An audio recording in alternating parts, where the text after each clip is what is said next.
Welcome to the Walking in Aloha Let's Talk Story podcast.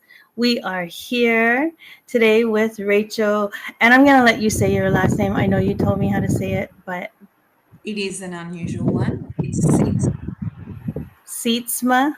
Sietzema. Oh, Yeah, I so like that. Seat and then Zema, but it's not spelled that way. But yeah. It's okay. No one can ever pronounce my last name either, so I understand. But thank you for being with us today. I'm so glad that you're here. I know that we tried to set this up for a while now, but Yes. we made it happen, and we're on like opposite sides of the world. And I find it so amazing because like we were just talking about it a minute ago that I'm like in summer and you are in winter, right? Yeah. And I'm envious. I'm looking at you in a t-shirt going, right? And you're like, oh, I'm hot. I have to turn on the fan. And you're like, I can share with you some of my coolness. But yeah, thank you again for being on. thank you so much. Let's see where I want to start here. Because today's topic, it's such a topic that everyone needs, and I know I need it. But the title is "It's Okay to Say No: How to Put a Stop to People Pleasing." And I want to introduce you properly, so let me get over here.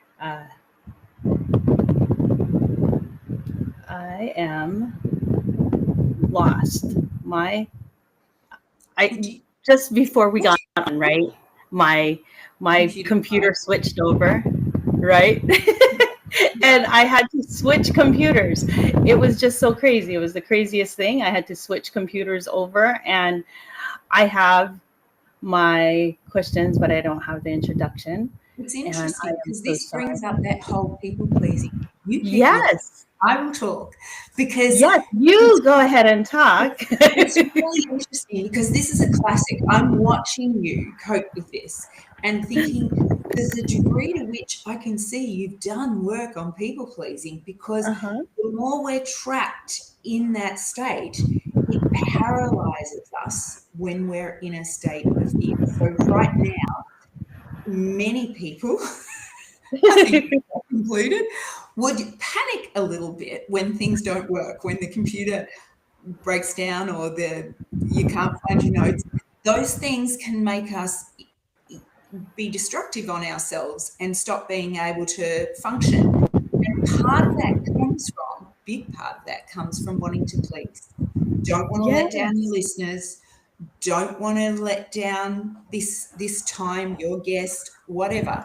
And by doing that, by focusing on that, you become even more useful.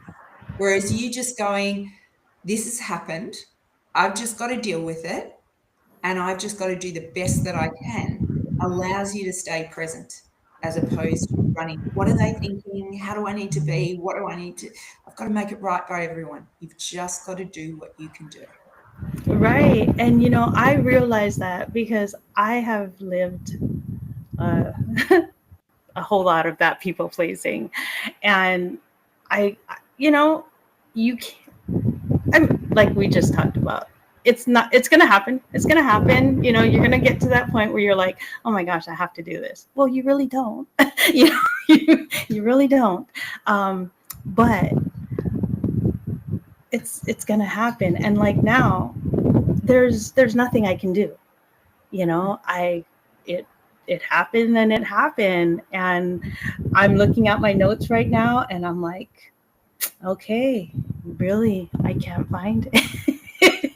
I'm scrolling and so that's where I'm at right now. And I just read through it while you were talking, and I'm like, to be honest, I can't find it. And Rachel, can you just introduce yourself, because I know you would do a wonderful job, because I read your things and you are an amazing person.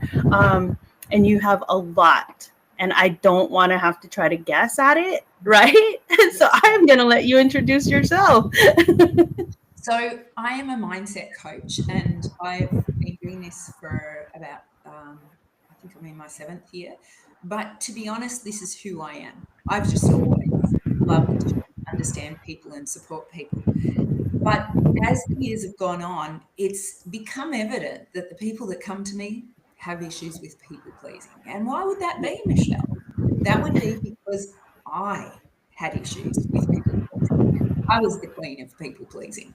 So that's what I want to bring to your audience today, is more awareness around this. So before I go there, let me explain. My background is in teaching, and then I taught in crazy places like the zoo and life education. But I really decided what I loved doing was impacting people's emotional world, trying to help them to operate differently. And as I went on, I discovered you can know a whole lot of stuff, that doesn't make change. Yeah. You can get stuck in just the knowing. The knowing, the awareness is awesome start, but it doesn't necessarily instigate the change that we're looking for. And so that's why my work works a lot with the unconscious, because I know that when we're really stuck, when we're really triggered, we're in an unconscious state. And so what you just demonstrated just then to your audience was how not to sink into an unconscious state. Because when we're in an unconscious state, there is very little capacity to come up with a new idea. And yet you paused and actually found, well, I could get her to introduce herself. Not what you had planned, not what you had scripted, not what was in your conscious mind, but you went, okay, stop, pause, find creativeness. How can we do this differently? Perfect. And that's what we all need to be whole and operate easily in the world, is to get out of reacting and to find a response. You did it beautifully. Thank you. Thank you. You know, it's, I just, I know that when we're really stuck, now Facebook really wants to play us over there. I'm telling you, my other computer has a mind of its own today. It's so let me. I just now, in your audience, lots of opportunities to please have you have to work this us over there. Right. I'm going to have to like now mute it because it's just okay. I'm not sure where you are with religion, but I'm a Christian. And I honestly believe that the enemy has a way of doing things, and it's, I kind of think it's comical in a way, because I believe that whenever there is an importance, and there is going to be people reached, the enemy wants to come in and interfere. And it always seems to happen. And I just kind of laugh at it because it is like a joke to me. I'm like, you want to try, but I know the tactics already. I've seen it happen so many times before that you can't do it. I am just going to work around you. Can I just say there is an interesting frame there, because whether people believe in, an outside source influencing something, or even if they don't, what's interesting is what you've done there is you've given me a compliment, because you've said there's something important to be said here, so thank you very much. But you've reframed it, rather than going, which is what a lot of people will do, go, oh, I was going to swear, oh, this isn't working. Oh, this isn't working. This is terrible. This is bad. You've reframed it to go, this shows me how important this is. And that is something that we'll probably play with a bit in this conversation, because the way we internalize something absolutely influences whether it's helpful or harmful. And so learning to reframe like that and go, okay, this is very annoying for you. You know, it's distracting, it's hard. But now I know something greater.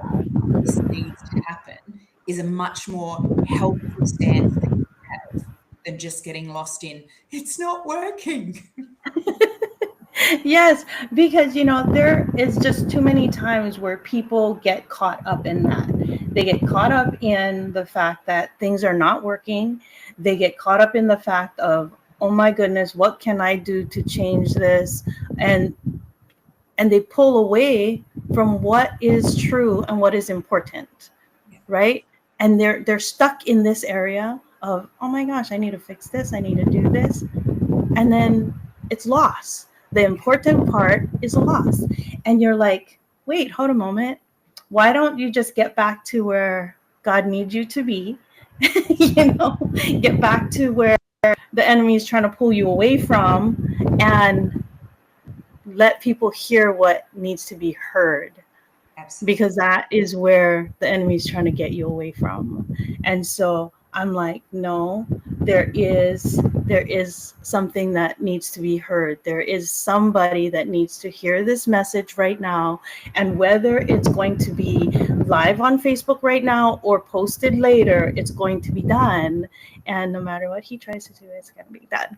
So there, And so I'm so glad. I'm so glad that, we can just go with the flow. And that's the thing that I love about Let's Talk Story. So the reason why when I came up with Walking in Aloha, Let's Talk Story is back in the day, that's the way people communicated, right? They would sit around, they would talk story. There wasn't any internet. There wasn't phones or anything like that. The message of how things spread was through communication, was through talking. And that's how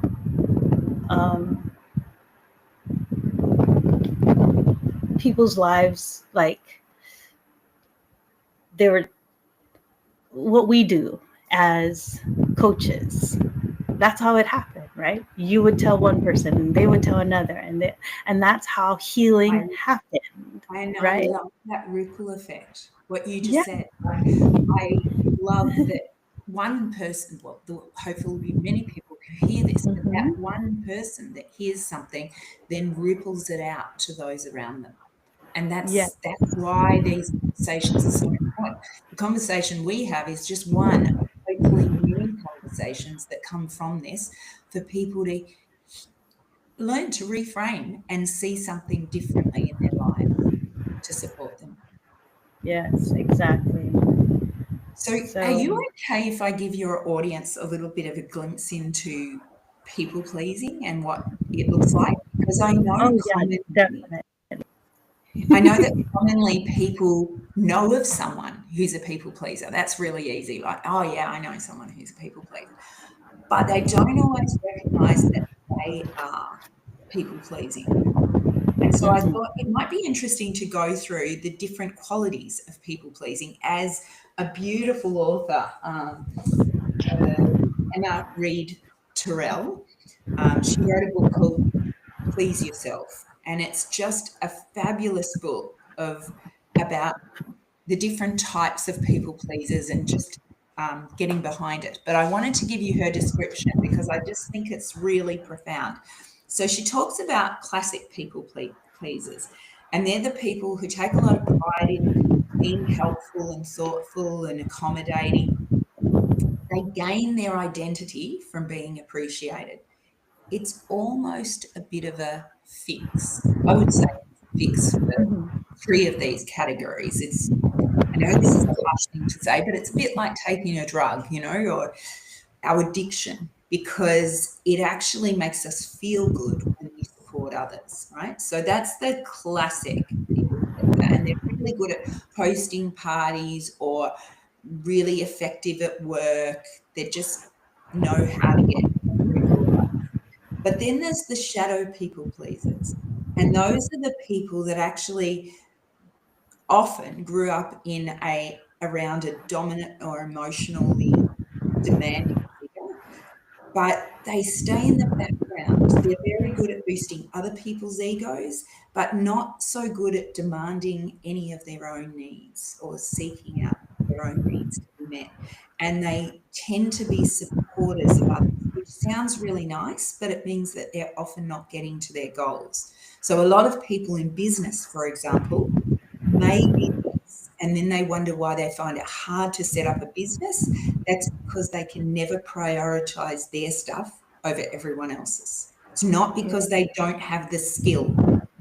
They have the skill for everyone else, just not for themselves, not to themselves at the same time. And then there's the pacifier people pleaser. Now, this group tends to have had a lot of conflict in their growing up, and they're more seeking to please people or not to displease people. That's their real goal here. And they're focused on keeping peace and staying neutral. Now, that sounds nice, but it means they will avoid conflict. Anyone that's doing anything in an absolute is going to struggle. So if we're always trying to be happy, horrible. You don't want to be around someone like that. It's so uncomfortable. Anyone that's being angry all the time, well, we know we don't want to be around that. Yeah. But both of those states and many others are really important, but it's about the balance. So this person has to avoid conflict, cannot handle it, very uncomfortable. They often grew up in volatile homes, and that's what's has created it.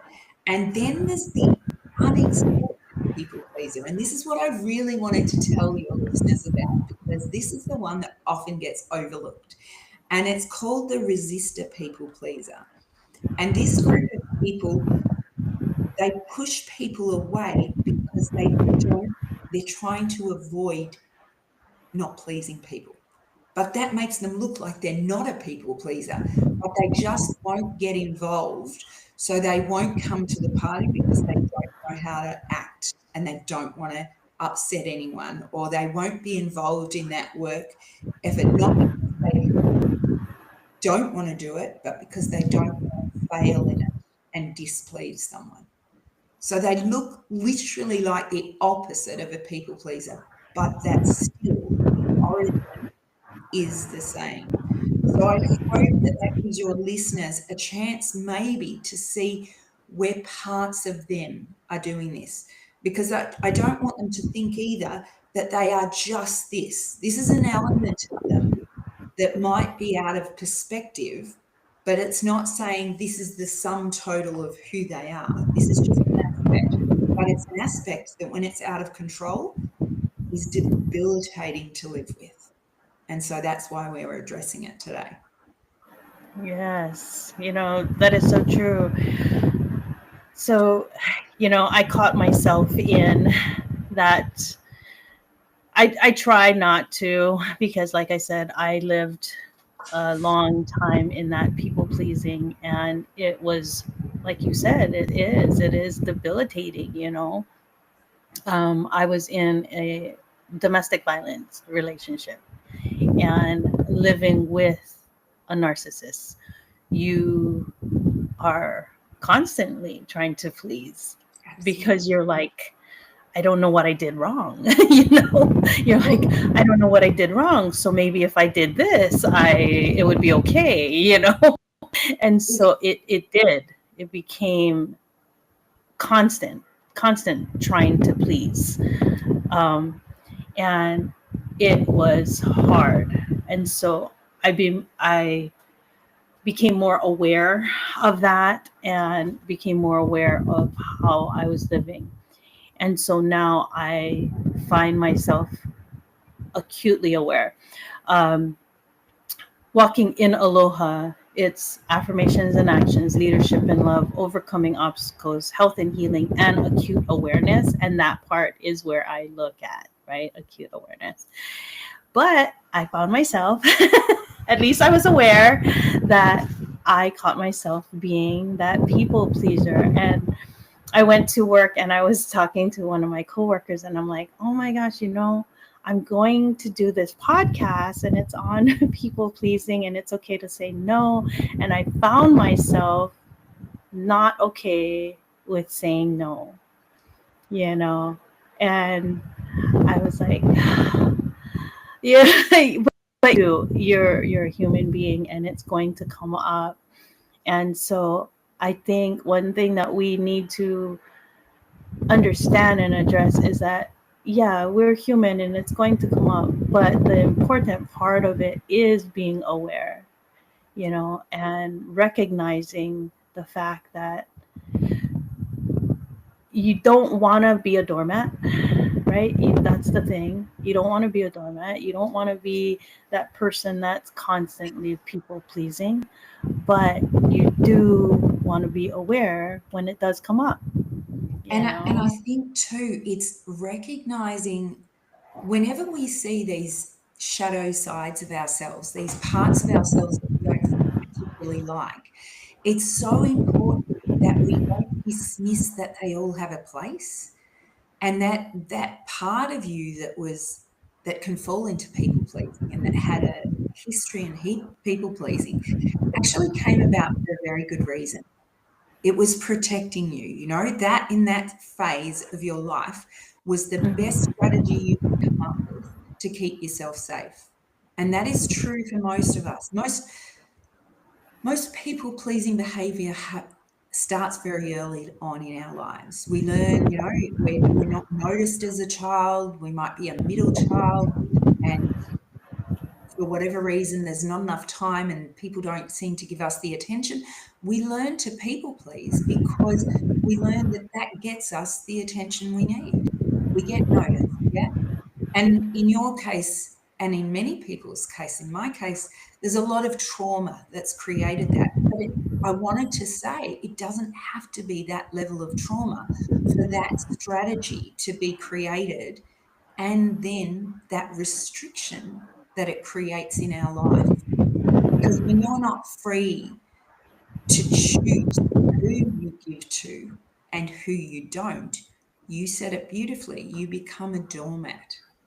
You so easily can be abused and used and just lose yourself to addressing others. Right. Like you were saying, it does come from somewhere. And I came from a family of 6 kids, and I'm the middle of 6 kids. you know? Do you, is it like, do you believe that it's somewhere like that where you come from a big family and you're like, oh, I need to be noticed somehow, so So is that how?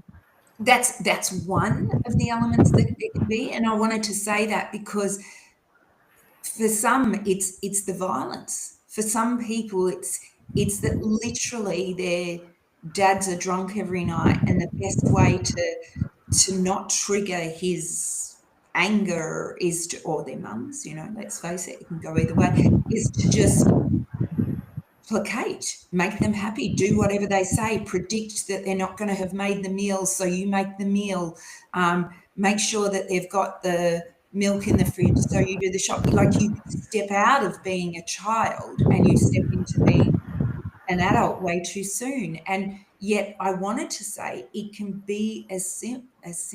It's not simple. It's an innate need in all of us to be noticed. So why Mm, would you not learn to people please if you're not right. being noticed? Yeah. So there are many factors that can influence it. I personally think that you can even have people pleasing in your nature. And when I say nature, everything is changeable. Everything Hmm. is Yeah. changeable. But you can have had that as a strategy in your life because you saw it modeled from a parent. It might be that your dad or your mum is a people pleaser. And so you've gone into life with this idea that this is how we do it. And to be really honest, I've grown up in a Christian family too. And I think Christianity creates people pleasers because we have this incredible value for service, which is divine. I mean, the world does not exist without each other and service. But at the same time, we haven't really grasped when God said, love thy neighbor as thyself, he didn't leave off as thyself. You know, he said Right. that Yes. for a reason, because we go straight into, I'll love you and acts of service, and it's great. But we've missed, no, come back. Clearly, over and over again, it says you need to achieve yourself. And that is not being done enough. It feels selfish. It feels uncomfortable. It doesn't feel Christ-like. Well, that's not true, because Christ walked into the desert. He left everyone. He didn't go, I can't go now for 40 days and 40 nights because my mum needs me and I need to, like, there was an awareness that he needed to do things and be uncomfortable in things like turning over tables, Mhm. because we need to be able to choose what is the appropriate action for this moment, not is what is going to make the people around me happy. Yes. And so That you is. said it beautifully before when we were talking, when you talked about writing the book at the moment. No, the chapter, was it? You say that was a Yeah. beautiful example of it. Yeah, that is so good because like I did mention before, I was asked to write a chapter, the first chapter of the first book, for my church, and that's when I caught myself in that that people pleasing because as she asked me to rewrite it, I know that I could see why I needed to rewrite it because it didn't flow with the rest of the chapters. I wrote it completely different. I'm a creative writer, and so yeah, it wouldn't read well, and I totally understand. But I did have other things, and I was like, okay, yeah, sure, without even saying anything else, right? Without telling about the other thing, you know. And I'm like, just saying yes, and it's like inside of myself, it's like I could have been honest. I could have told her, yeah, I have these other things, so at least she would understand, right? Have that understanding, share that understanding. It's not like that is something I should not have done. But somewhere inside, you're like, oh, but what if she's disappointed? What if she feels up, like I have too much on my plate, all those things. But you're making it up in your own mind. And a lot of times that's what we do. We Oh, start making things up in our own mind I, before we even let it out. and it's really interesting. As you were saying that, I was thinking, when you watch, and this is going to sound out of context, but it's not. When you watch someone do something and they're exquisitely good at it, and you think, oh, I could do that. Like I used to work in a life ed van, which is going around and teaching a drug prevention program, and I would present. And when I was learning, I looked at them and I just went, oh, yeah, that's great. I'll do that. Yep. And I'm watching and I'm going, yeah, yeah. And then I got in front of them and it was like, oh my goodness, I can't do this. I can't do this. But one of the things that we do is if something looks easy, we think it is easy. Yeah. So if the person can do it well, we think it's easy. Well, if you present as though, yeah, I can be flexible. Yeah, this is easy. No worries. How on earth is the other person meant to know how complicated it is? So you just stopping and pausing and saying to that person, I hear what you're saying. I understand it's not flowing with the rest of the book, but I've got to say, I have got a whole lot on right now. I need you to know this is a juggle for me, and I probably need to think about this, how I'm going to fit this in. Suddenly, you've given them a frame to be able to understand your humanness and to get perspective and to stop doing what we all do, which is looking at everybody else's life and thinking that they do it easily. Right. Yeah. Yeah. So I think we think we're making excuses and, oh, I shouldn't bother them with my problems. I would actually say you're not. You're being real. You're telling them how it is so that they can get a better perspective on what they're asking of you. Right. And now that I think about it, because it is the Great Commission, right? And it wasn't easy, it wasn't easy. So to share that and to know that, okay, you are willing to do this, yet it's not easy. It fits so much better than me acting like, oh yeah, sure, no worries. you know And it's a bit like, I feel like I'm jumping, but I'm going to say it anyway. It's a bit like the person that does that work life and, you know, does, let's say they're meant to have a 40-hour week and they do a 60-hour week and they think, that's okay. They then make it harder for the next person that comes in afterwards. And every time you are saying yes easily, then that next person goes on thinking they should get that response from the next person and the next person. So you suddenly being real and saying, actually, this is really hard. I find this really hard. Leave it with me. I'll see what I can do, but I've got a lot to juggle. Suddenly you've allowed them to go, oh, I'm not the only one that will be feeling that at times. Oh, I like the way she did that. She actually took time for herself. And you're modeling to others what they need to do as well. Not that I want you to become everyone's teacher, but just that, wouldn't it be nice if what we gave others enhanced their life and didn't make it even harder? And I think by being yes people, we always think we're making it easy. We're not. right. There's many ways in which we're not, but two that I want to point out is, one, we're acting like life is easy when it's not. So we're kind of living a lie.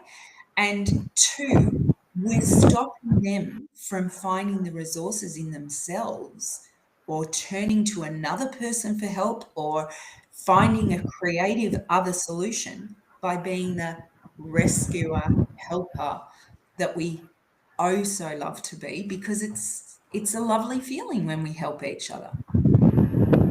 That is so true. That is so true.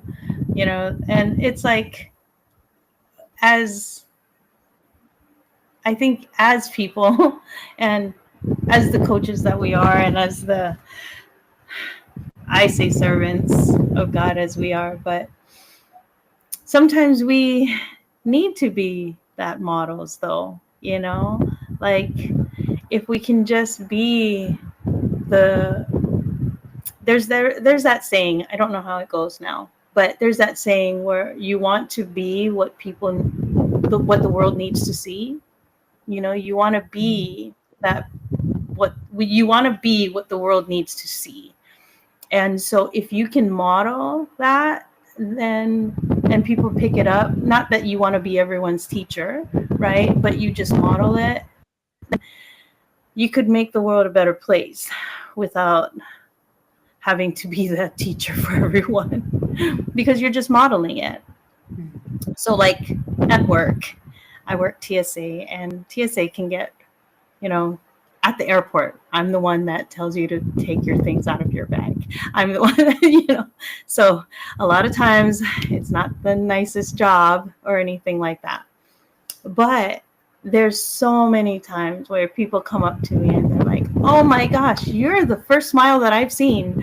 It's like, you're the nicest person in here. And I'm like, I don't know why. I don't know why it has to be that way, but thank you, have a good day. And it's like, I just want to be that person, right?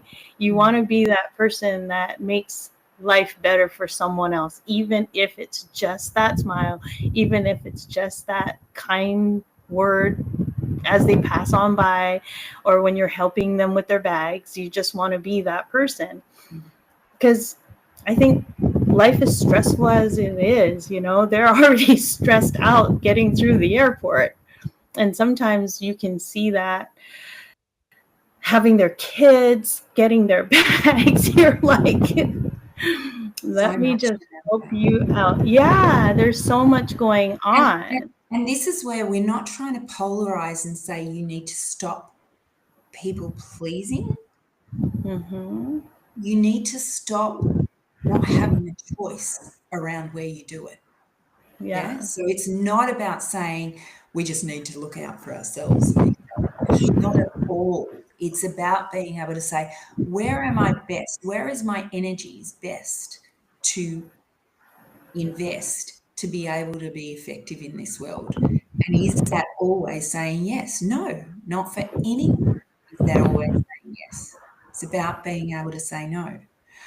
I'm going to do something weird because I can feel my brain ticking in the background. And there's a sound that I keep hearing.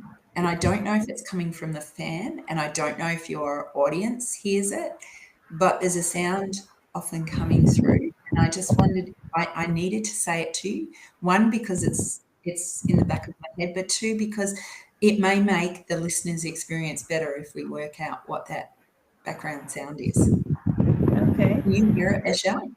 It might be the sun. It might be the fan. Can you hear it at all at your end? Okay, I'll just... No, because it might be the fan. Yeah. I did. Yeah. Yeah, it stopped now.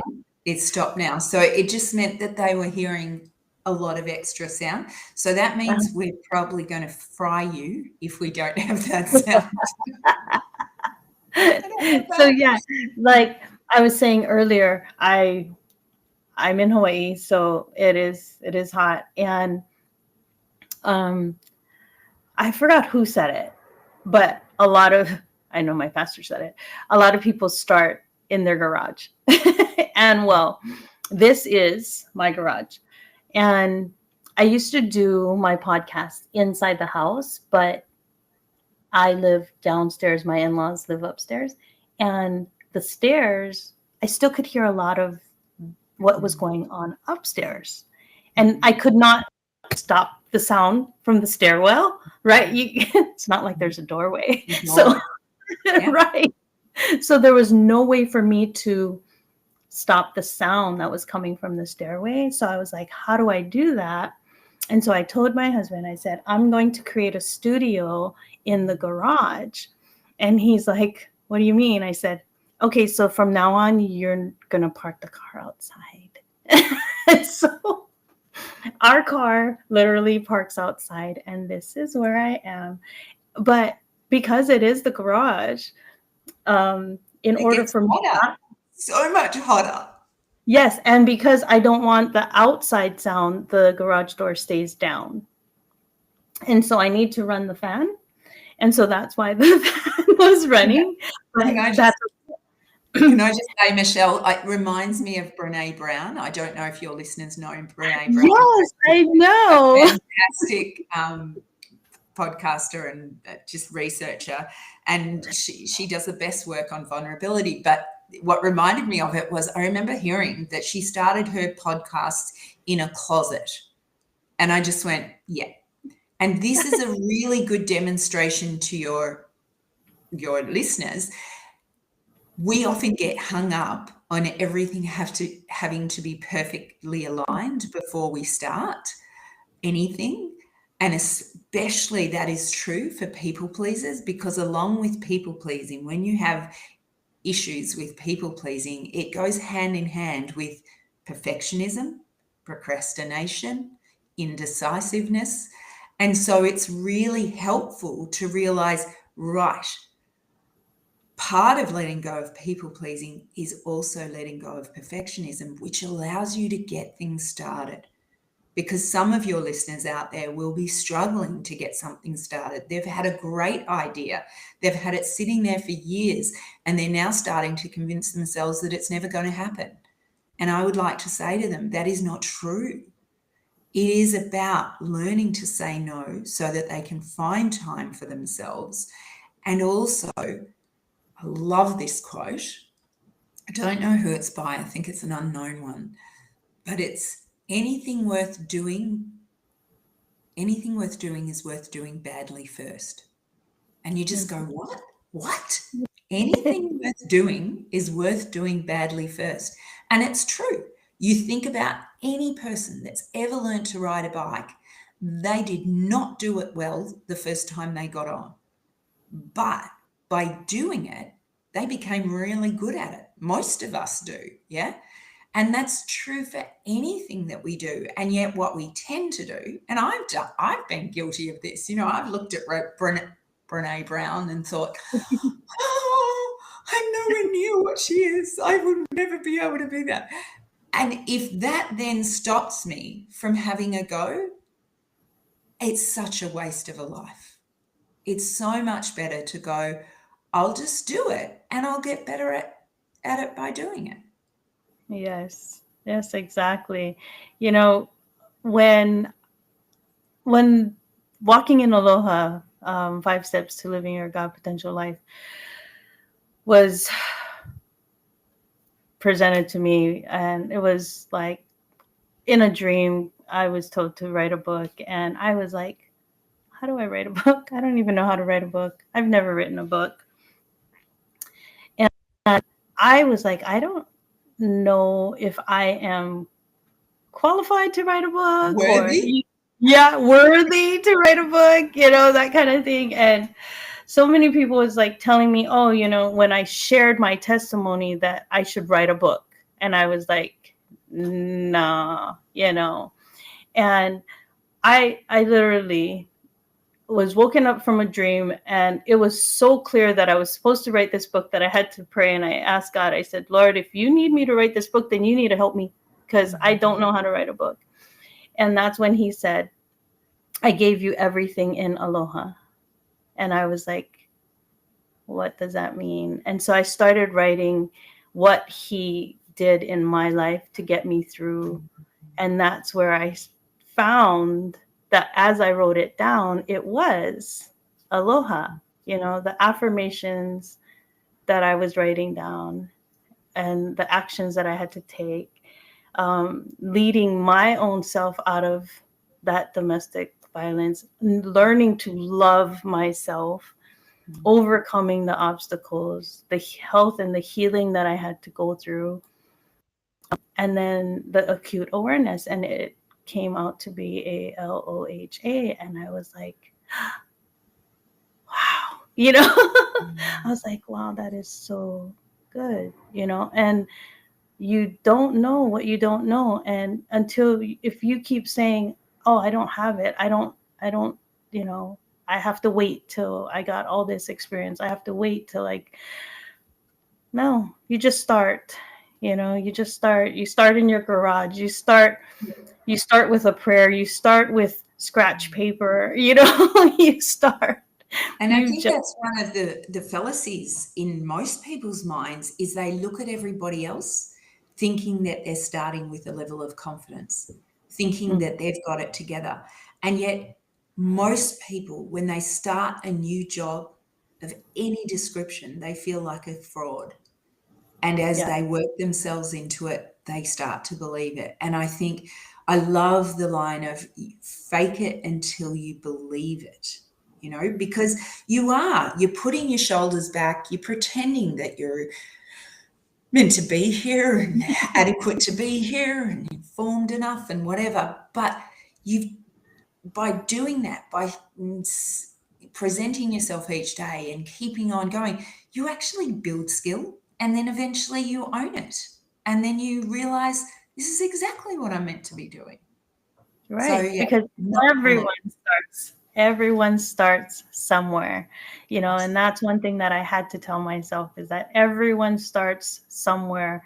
The greatest artists had to start somewhere. Authors, they're writing bestsellers, had to start somewhere. Everyone had to start somewhere. And the whole thing is starting, right? absolutely.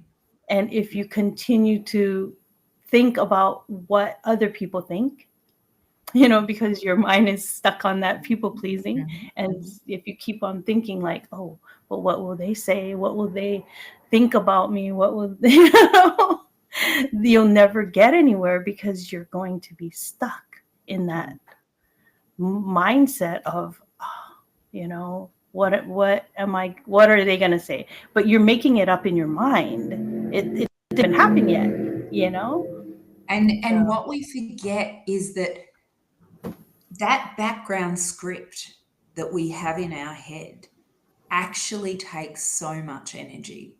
So for all of us, we have so many thoughts in a day. Many studies say that we have 7 12,000 to 70,000 thoughts in a day, and 85% of those are negative. And when I say negative, I mean like, I need to do the shopping. Oh, I've still got to contact such and such. How am I going to organize the dry cleaners and get to the thing in time?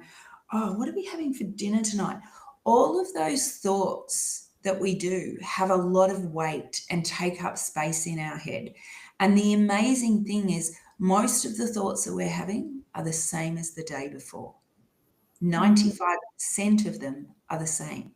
So we're just running this loop of constantly thinking negative thoughts. And it's incredibly draining. And that script of saying, oh, I don't think I'm good enough, I can't start a podcast yet because, it absolutely gets in the way of you being able to take action. So all I would encourage your clients to, you can tell we're coaches. All I'd encourage your listeners to do is, if they're wanting to start something, just start noticing that internal script. What are they saying to themselves? Whether they're people pleasers or not, that internal script, it will be holding them back. So if they just start hearing it and then giving an alternate voice. So mine classically is, we both are getting more into public speaking, and I run a script of, oh, I haven't done enough. Oh, I don't think I'm ready enough. Oh, am I articulate enough? Can I talk confidently enough? All of those things go through my mind. And yet if I actually said, well, what if you just do your best?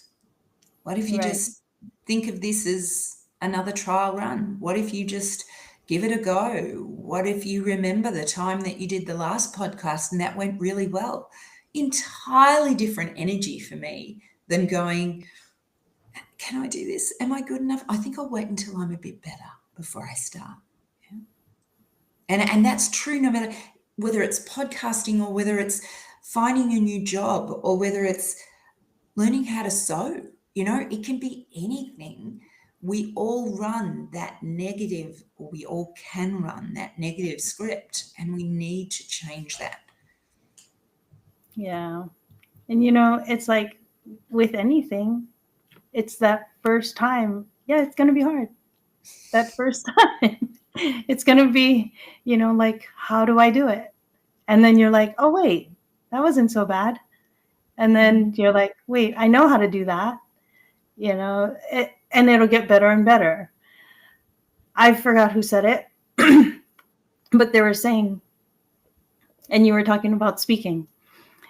If you want to speak, you're going to have to speak. If you want to dance, you're going to have to dance. If you're going to, whatever you want to do, you're going to have to do that thing. You can't say, I want to do this and then not do it and expect it to be. So that's the thing. Like, why would you expect anything different? Oh, the garage. Okay. I think your listeners would have realized what's happening.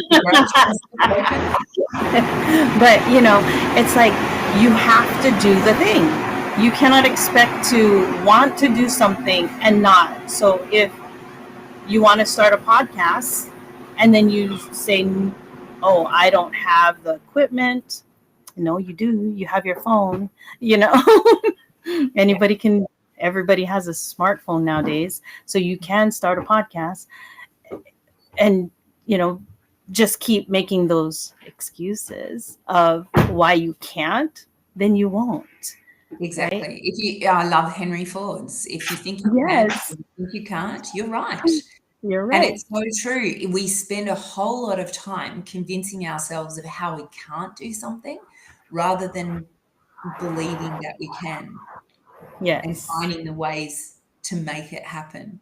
I loved your comment about you've just got to take action, because I think there's intention, and that is really great. And, we know the power of prayer and having an intention, but we also need to do. We also need to get out there and give things a go. And there's no greater place that I see this than in my garden, because when I moved into this house, it was just a jungle. It was absolutely diabolical. And then we got rid of the jungle only to watch the weeds grow and grow. And now finally, I think it's 12 years on, I have the most beautiful garden. And it just took dedicated, slow, constant action. And I love the garden for that, because it's not like, I think one of the things that we do is that we imagine that if we, say, for example, have this epiphany around people pleasing and realize that, we shouldn't do that anymore, right? We're now like, right, so now I've got that and now I can move on to something else. No, this is a constant weeding process. You will get a handle on noticing yourself people pleasing in one context and get really good at going, oh, I need to say no to my kids. I've been saying yes to my kids far too often. I've got it. And you will practice that and you will get good at it. And then suddenly you'll realize, oh, I didn't realize I do that at work. That's why I keep volunteering for everything that nobody else wants to do, because it makes me feel good when I do it, but I'm feeling overwhelmed at work.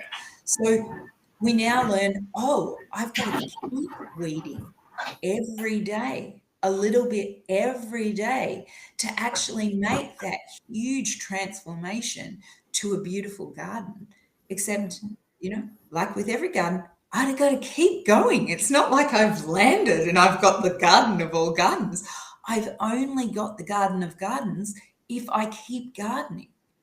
And we're the same. We have to keep attending to ourselves, keep noticing where we're giving away our energy and where we need to actually be more aware of ourselves and make choices rather than just having reactions. That is so good. That is so good. Like my pastor was bringing up the fact of a garden. I like that you bring up a garden, because the weeds are there, right? The flowers are there, and you have a choice. You have a choice. You can either let the weeds take over, or you can let the flowers and the whatever you want to grow, right? So there's a choice of what you want to grow. And whatever you want to grow is what you're going to let grow. You can let the weeds grow, or you can Absolutely. let the flowers grow. And that's that thing of thoughts. You asked me earlier, what would I suggest to your listeners to help them in this journey? And I would say one of the practices that I do with my clients is to say, okay, we need to learn to refocus your brain.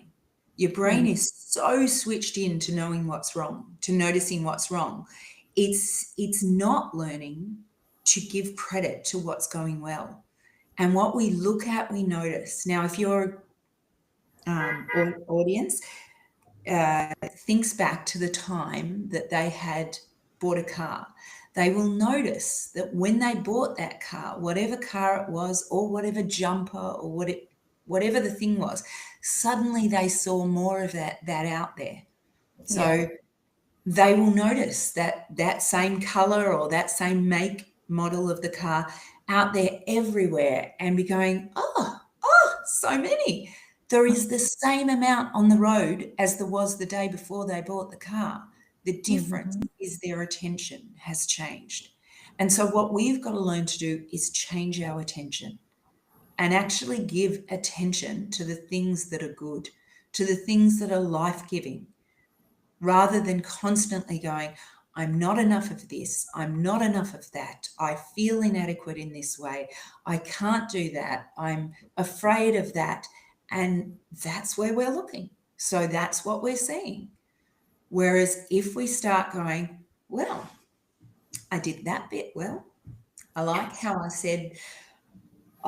I paused before I said anything to Frank about what I do at work, like just holding back and doing 1 ounce of that step better. That's the bit we need to give credit to, not the fact that we didn't actually say no this time. Does that make sense? So Yeah, we right. kind of only tend to give ourselves credit when we've nailed it. And if you do that, well, you're going to be waiting a really long time. So it is much better to learn to notice the little bit that we did. And if you think about a child learning to walk, we don't go, oh, you've nailed it. Well done. Excellent. We go, oh, that was it. That you just stood for a second. Fantastic. And they fall on their bum. But we don't go, oh, but you fell on your bum. You fell on your bottom. That's no good. We focus on what they've achieved. And yet we rarely do that with ourselves. We need to do this, have the same grace with ourselves and notice what we do. So with my clients, one of the things that I suggest is that you actually come up with 3 things that you're good at each day, every day. The only problem with that is I can immediately hear people's voices. And what they will be doing is going, yes, but I didn't do this part of it. And so now they've cancelled it out. So I never just give them 3 things that they're good at. I say 3 things that you forgive yourself for. Okay, so you be thankful for 3 things that you did well or proud of, but then you give acknowledgement to 3 things that you have to forgive yourself for. Doing that, you eliminate the need to edit it out because it wasn't perfect. So for example, you might say, I'm really proud of the fact that I talked to my daughter today about how she's behaving. And in the back of your mind, you're going, yeah, but I should have done that weeks ago. And so you go, and I forgive myself for not having done that weeks ago. And now you can hold, it has value, and I can see room for growth. Yeah. And I can learn to forgive myself. Yeah. And I think it's that being able to hold, it doesn't have to be done perfectly. It's just about getting started and noticing what we do rather than noticing what we don't. That is so good, and then it doesn't eliminate it, but it just gives it that almost like not credibility, because you don't want to give credit to what was wrong, but you do notice it. You do put it into awareness, and you're like, oh, that is so good, because you do want to, even the bad things, you want to have awareness in those things, because if you just keep pushing those aside, you never learn, right? Absolutely. And I know that we are already at the 3:00 mark, but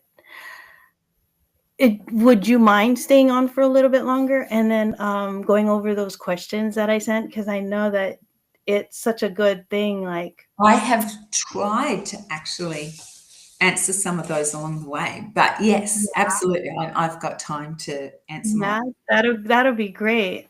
So we'll just go over that in the Aloha way. So affirmations and actions. That first question that I sent over to you was, in people pleasing, people struggle with inner self-talk, and I know that we touched on that. I'm only valuable when I'm needed.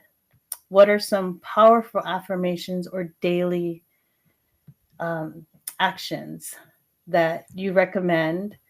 Oh, my words just got smaller. To start shifting from approval seeking to self-worth rooted in truth.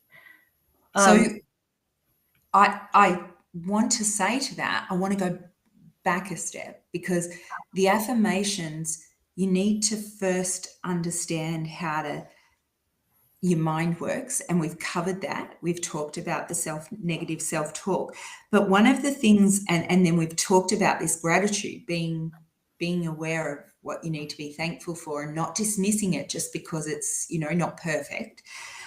But the biggest thing I wanted to say to that was, actually it comes back to the essence of who you see Christ as.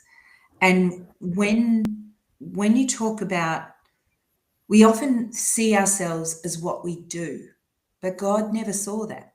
God always talks about himself and Christ and us as I am, not I do. And so it's that ability to sit in, I am enough. I am unconditionally loved no matter where I'm at. I just realized I've got an issue. I've got to just quickly get some power. Didn't realize that. Can you think of some place where you've noticed, while I'm gone doing this, of a Yeah. place where you've noticed that you can run that script and I've not enough, I'm not enough, Oh, and yeah. how we cannot play into that, but play into the I am enough without all the doing. Because part of that people pleasing is do, do, do. Do means I'm valuable. Do, do, do. Right. Okay. Yeah. So for me, the I am, I always felt like I needed to do more, even with my books, even with my writing, the more that I did. But I, it was like, I always felt like it's not enough, right? I had to write more, I had to do more, I had to, but it's what's in me, it's what God has already given me and what I already have inside of me.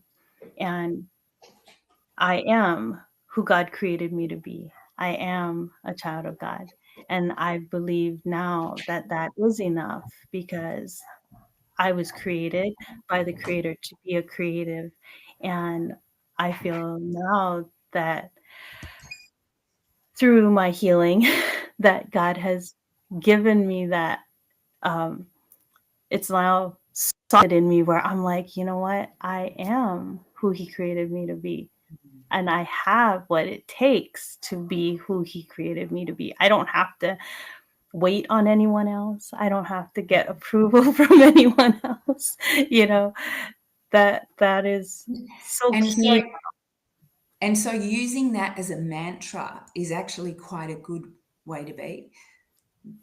God knows we're enough. We need to remind ourselves that we're enough. So even Yeah, just saying, I am enough, whatever you're going to do, I'm enough of a gardener, I'm enough of a parent. I mean, how many of us as parents run that script of I'm not enough? And it doesn't mean you're saying you're doing it perfectly. You're just saying you're enough where you're at. You're doing the best you can with the resources that you've got right now. Yeah.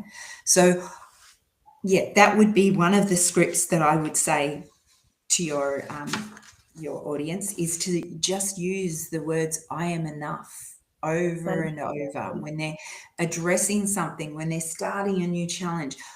It doesn't mean you're perfect. It just means I'm enough and I'm coming to it with what I can for now. And it will Right, only get better the more I practice it. right. And it's okay to be that, you know. So, with leadership and love, you teach from a place of both heart and strength. How can someone begin leading their life with love without losing themselves in the process? And what does healthy, life led leadership look like for a recovering people pleaser? I think we've covered that a lot today, but I think the key is to authenticity. If you think behind what's happening every time we need to be seen so beautifully and perfectly and helpfully, there's an inauthenticity in all of that. And we think that just sounds so odd to say, but we're not being balanced. We're not coming to the table with our flaws and our faults and our limitations and our needs. And really, if we want to be whole in any situation, we can't park half of us at the door and then expect to be a whole self. We have to bring all of us. And the more we bring all of us to the table, all those messy bits that most of us want to hide, the more we give permission for everybody else to do the same. And then we have a society of real, genuine, loving, caring people. And there's one other thing I'd like to touch on here, and I hope you see the relevance. There's a word that people often use, and that is being nice. It's nice to be nice. And I would actually say that is such an unhelpful way to be. We don't need to be nice. We need to be kind. And kind sometimes means being harsh. It means having that conflict. It means making that awkward comment. It means saying no. But it's actually kinder to say no, kinder to yourself and kinder to them than just being an agreeable doormat. Yeah. Yeah, that is true. It, you know, in a more simplistic way, you know, people think that, oh, I don't want to tell that person that their fly is open. Right? Beautiful example. Beautiful example. But you are being kind to tell You're them. being kind. Yes, you have Absolutely. to. Yeah. You know, I would rather you tell me, you know, or if I just got back from lunch and I have something on my face, I would rather you tell me that I have something on my face or I have lettuce in my teeth. Please be kind and tell me. Yeah. You know, those kind of things. I always say it's like you said, you don't always have to be nice, but be kind is You know, with our kids, the biggest danger is that we're nice. It's much more helpful that we're kind. You know, when they say that hurtful comment to their friend when they're in the back of the car and you hear it and you say nothing and you think that's being kind, that's not being kind. That's leaving them to have scarred relationships if they don't learn to build better ways of interacting with each other. And we only learn that through our mistakes. You know, like people right. spend so much time trying to avoid their mistakes, but their mistakes are their greatest teachers. All of us make mistakes. And they're just the best ways to learn how to do it better. I have a daughter who made some pearly mistakes in her year 6 with relationships, and it just gave her the best ability to go into year 7 in so much healthier state. So, yeah, being kind, being Yeah, able to have those difficult conversations. so good. So good. So overcoming obstacles. People pleasing is often tied to fear of rejection, fear of conflict, fear of being too much or not enough. What was one major obstacle you personally had to overcome in order to say no with confidence, and how did you get through it? So you might have gathered from what we said earlier that I Yeah. had a somewhat tumultuous childhood. And when I was 2, my brother was born with Down syndrome. And so it did mean that the attention was elsewhere. But I also had a father who was very violent in a way, and a mother who had bipolar. So it meant that I was very. It was hard growing up. So I learned to people please beautifully. I am like queen of people pleasing, or was. I like to say was. Still can fall into it occasionally. And what I found was I learnt from that when we had friends around, I was safer. So I took that unconsciously into my adulthood, which is what we all do. We take these things, beliefs that we notice, things that we make meaning out of when we're growing up, and we take it into our adulthood, but it's not always helpful in our adulthood. So now when I'm in my adulthood, I'm surrounding myself with friends like nothing else, because my brain says having people around is safer. But like I said before, yes, it's beautiful to have people around, but anything in extreme is not good. So I got to the point when my husband died, where I had so many friends that how was I ever going to earn an income, look after 2 children, and keep that quantity of friends as a people pleaser who supports her friends, not just doesn't know how to receive from friends, but knows how to beautifully support friends? How was I ever going to do that? And that was my turning point of realizing something has got to change. And I did it really well in one sense. I let go of friendships, a lot of friendships, so that I could have space for my kids. But that in itself was not the answer, because I just gave more time to the people that were closest to me. So I then had to learn a whole lot more around what my people pleasing was doing to understand how to break that pattern. But yeah, it's made a massive difference to my life. Oh, wow. You know, like I mentioned before, I came from a family of 6 kids, right? So 6 children, and I'm the middle. I'm the youngest of 4 girls, and then there's 2 boys. So in my family, um, my dad wanted to not wait, but like have not, he didn't want to wait. He had my brother like the very next year because he thought that if he waited, he would have another girl. So he wanted to have a boy. So he didn't wait. And so my brother is like a year younger than me. And then we have my other brother. But now there's boys, right? So all of a sudden, I'm like not important. You know what I mean? Because it's like all these girls. Absolutely. Yep. Exactly. All Finally, these girls. boys. You know, there's a lot of cultural, we have a lot of cultural stuff around boys being valuable. Yeah. Yeah, yeah. So I got into the whole thing of like I wanted to do everything that was with my brothers, or I was like people pleasing left and right. I'm like, what do I do? Do I do like my older sisters or do like my brothers? Or I was like, what do I do? And so yeah, I got really good at that people pleasing thing. But I realized that I couldn't keep up because the family is way too big. There was too many things going on.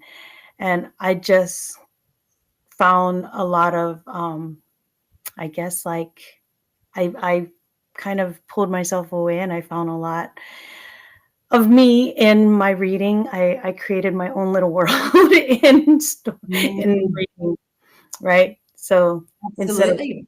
yeah, Escapism. Yep. Totally. escapism, right? So that's what I did. And that's where I did it. I was like in my books, and that was my little world. But yeah, there's a way And of yet, coping. and yet that was a way of coping. And yet let's not polarize it and go, it was bad. What's Hmm. awesome is it was a way of coping.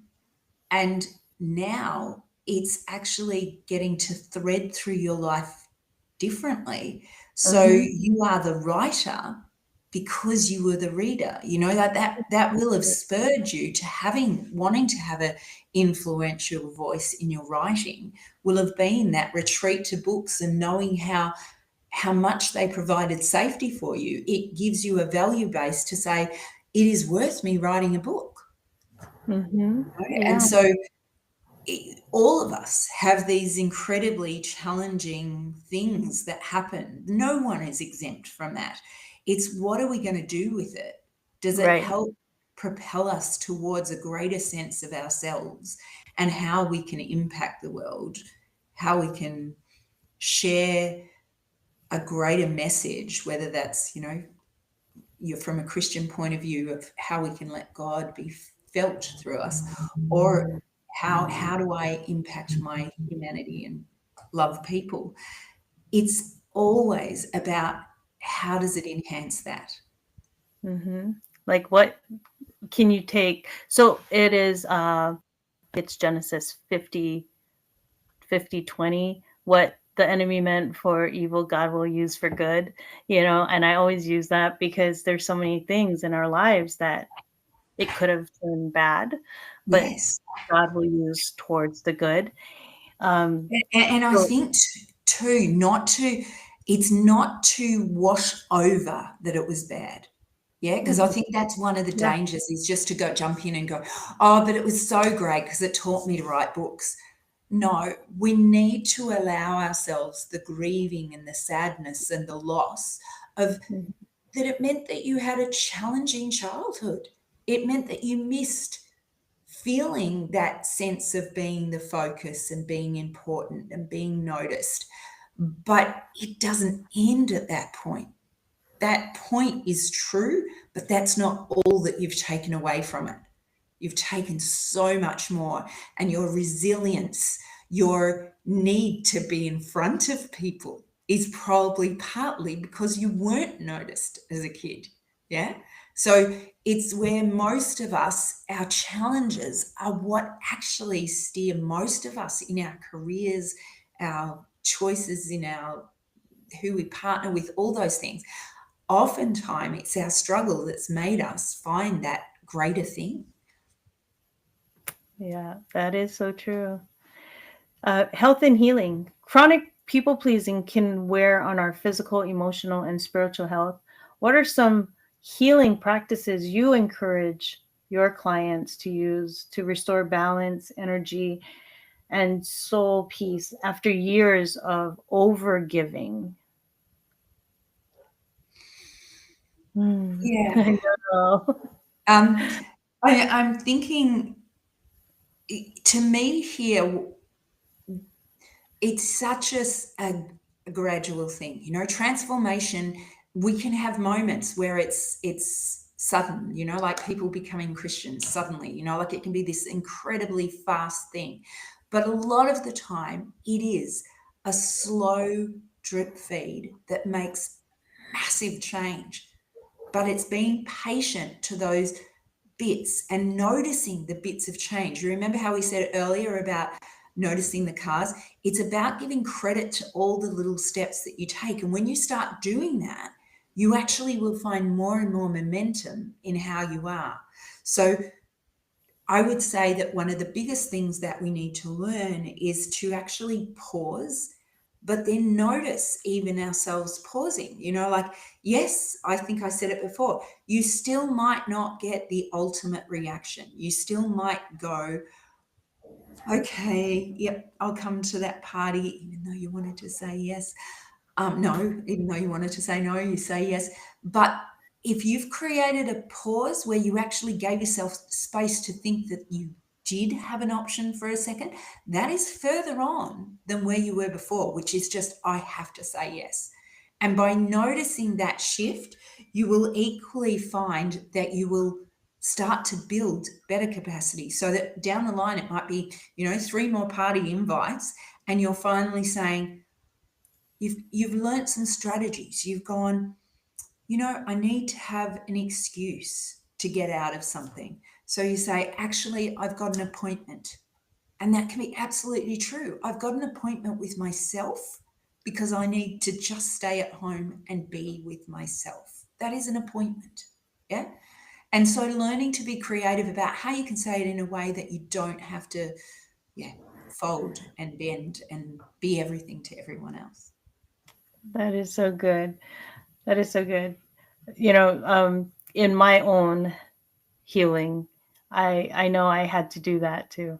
And it was that stacking, right? It's stacking where you pause and you're like, and then soon you're able to be like, no, I'm okay with saying no. And I kind of feel good about it, you know? Mm. Mm. So it is that stacking. And It's, there's so it's much powerful. freedom in it. When you get past that initial, oh, this is so Yeah. hard, there's so much freedom in it. And I just want your listeners to know it is normal to feel odd when you do something for the first time. The Yeah. oddness, the unfamiliar, the uncomfortable is not a sign that it's wrong. It's just Right. a sign that you're learning it. That's all that is. Yeah. And then as it gets easier, as that feeling, and then the next time you breathe a little bit more and you're like, no, that wasn't so bad. I think I can, like you said, make that excuse and be like, no, I gotta make dinner. I have my meal planning tonight. I can't come, or and then you And start. and not and not to feel that that's not legitimate for you to say Yeah, that. Or yeah, I've had too many late nights, I really can't. And you can always learn to say it in a way that you're not feeling like you're rejecting the other person. You know how much I love seeing you, but I right, just really have to make sure that I'm organized for tomorrow, or I need right. sleep. And then the more and more you do it, the easier it gets. And then soon it actually, like I said, it started to feel good.